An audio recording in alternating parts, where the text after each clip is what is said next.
How's it going? So today I'm going to talk to you about 4 magical numbers that if you track these numbers in your firm and you start to manipulate them, you can double or even triple your sales output every single month without spending an extra dollar on marketing.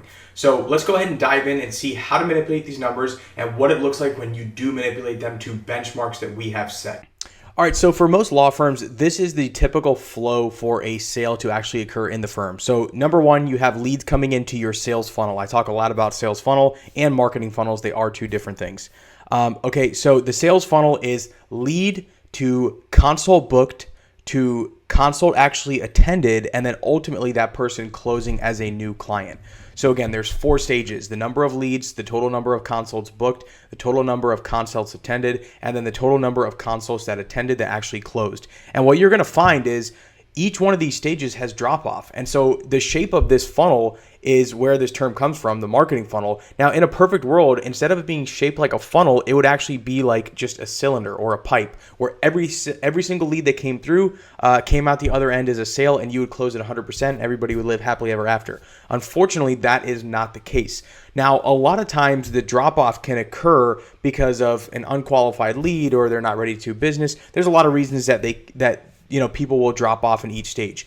But a lot of the times, most of the drop off that we see is just because the systems you have in place are not moving people through the funnel effectively. And so what I'm going to talk to you about today is, number one, how to manipulate these numbers. So how to actually use things to move people through this funnel. And then what does it look like when people actually do move through the funnel at a better rate? What does that look like for your bottom line? So again, those are the 4 numbers. What I'm going to do to kind of hit this point home is look here at a spreadsheet, okay?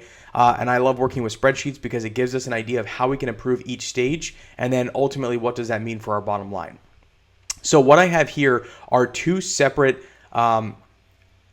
scenarios. There's a poor process of follow-up and moving people through the funnel, and then there's an optimized process. Now, in both instances, this firm is getting 50 leads in both instances, and we can say that this is for a 1-month period. And in both instances, each firm charges $3,000 for a paid client. So it could be like a divorce, it could be a probate, whatever it is. But that is the numbers that are constant here. Now, in the first process here, we have 50 leads. Now, let's assume that 50% of those people actually book a consultation. So that means we have 25% or 25 consults booked on our calendar. Now, this doesn't mean people have showed. It means that they're booked on the calendar. Now, let's say that 50% of those people actually show up to this consult. So they either take the phone call, they join the Zoom, or they come into your office. That means that actually pitched people or actually attended consults are 12.5. So we're working on averages here. Now, out of those 12.5 people, let's say 20% of those people close. That is going to give us 2.5 clients, which will equal about $7,500 in revenue. All right, so that's great. So 50% booking rate, 50% show rate, 20% close rate. Now let's look at an optimized process. Off the same 50 leads, let's say 70% of the people show up, which this is a benchmark, and this number can easily be hit. In fact, it could be a lot higher. Now that will give us 35 total consults booked on the calendar. So we already have 10 more opportunities. Now let's say 70% of those people show up. That's going to give us 24 people who are actually attending our consult and being pitched our services. And let's say we close at the same 20%, right? We're leaving this equal because let's say your pitch doesn't change. That's going to give us 4.9 clients, roughly double the amount of clients, which is $14,700 in revenue. And the only 2 numbers that we are manipulating are the booking rate and the show rate. Now, the close rate, rather than trying to modify your pitch, you can also just follow up with the people that you've pitched the retainer to several times, and that may bump the close rate. So let's say that this process was heavily optimized. We're now closing at 30% because we're following up. We're not changing our pitch. We're simply following up with these people. So with a 30% close rate, we now get 7.3 clients, and we're making $22,000 off of the same 50 leads. So we are squeezing these leads for everything that they have just by following up with people. Now, how can we accomplish this, right? It's great to sit here and plug numbers in on a spreadsheet without me going into an insane amount of detail, which I do in our Facebook group. So if you're not a part of that, definitely join. How can we increase our booking rate? So what we do for our clients is we send them emails and text messages to try and get them to call and book that consult.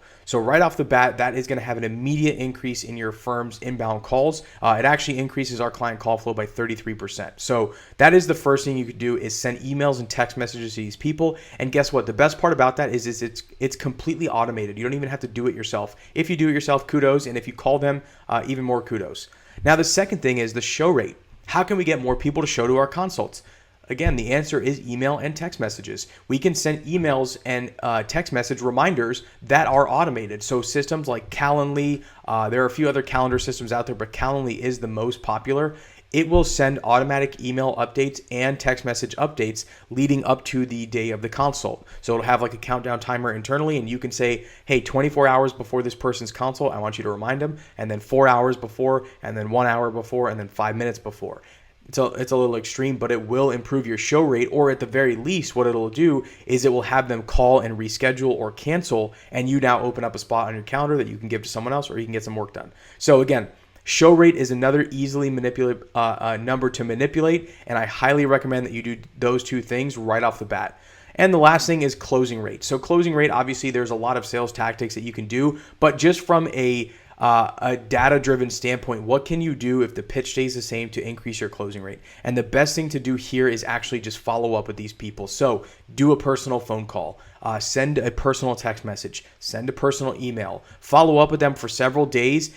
And the other thing you can do is after the initial consult meeting, you can put a time on the calendar for them to give you a yes or a no and review what you've talked about. So at the very least, you have a finite time frame to which you need to follow up with these people with. So like, let's say, if you're not ready to move forward now, I completely understand. Let's put a time on the calendar 2 weeks from now where you can give me a simple yes or no. And if you don't show up, I'm assuming it's a no. So at least that way you don't have to sit there and follow up with the lead for 8 months. If you want to, that's great. But if you have tons of leads coming in and you don't want to bog your calendar down or bog your systems down, that's something you can do. So these are easy ways to improve your closing rate without really changing too much as far as your sales infrastructure is concerned. All you need is automated emails and texts. If you have questions about that, feel free to reach out to me. I'll show you exactly how we do it with our clients. And if you haven't already, join our free Facebook group where I show you how to do these things. It's a lot more tactical than high-level strategy. So thank you for watching. I'll see you on the next one.